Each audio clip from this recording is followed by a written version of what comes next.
नमस्कार. Taste and बेस्टमध्ये आपलं स्वागत आहे. तर आज काय स्पेशलमध्ये आज आपण स्पेशल अख्खा मसूरची भाजी बनवू. सुरुवातीला मसूर घ्यायचा, थोडंसं पाणी कोमट करून घ्यायचं, त्याच्यात तो मसूर भिजायला ठेवायचा. तुम्ही रात्रभरही ठेवू शकता किंवा 1-2-3 तासही ठेवू शकता. मी लगेच केलेलं आहे. एक कांदा घ्यायचा, तो कांदा कट करून घ्यायचा, एकदम बारीक कट करायचा.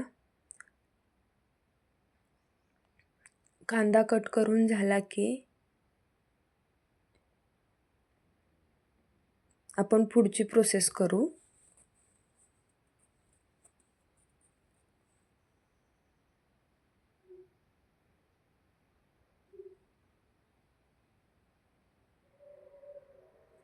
गॅस पेटवायचा, गॅसवर कुकर ठेवायचा, त्यात थोडंसं तेल टाकायचं.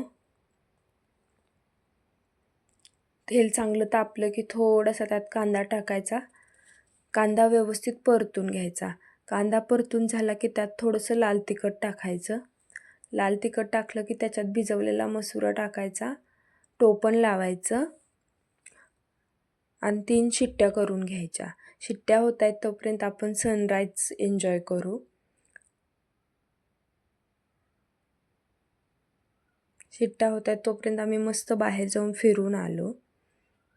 नंतर येऊन बघितलं तर मसूर एकदम छान शिजला होता.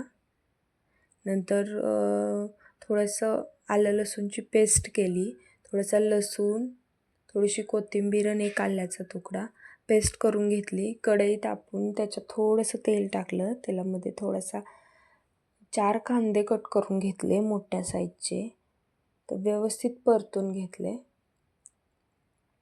थोडासा कांदा व्यवस्थित परतला की त्याच्यात थोडंसं खायचा सोडा टाकायचा,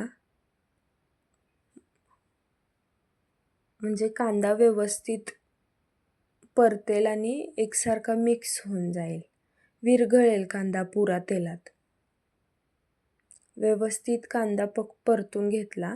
त्याच्यात थोडंसं आलं लसूणची पेस्ट टाकली. पूर्ण तेल सुटलं पाहिजे कांद्याला. परत त्याच्यात थोडंसं लाल तिखट टाकलं, व्यवस्थित हलवून घेतलं.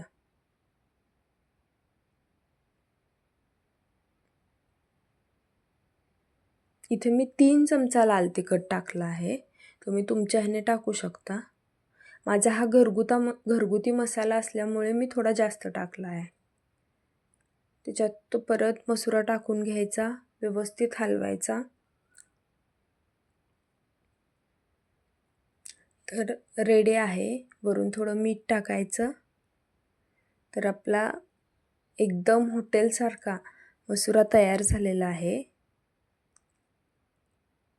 थोडंसं वरून कोथिंबीर टाकायची आणि सर्व करायचं. तुम्ही कशासोबतही खाऊ शकता. चॅनलला लाईक, शेअर आणि सबस्क्राईब करा.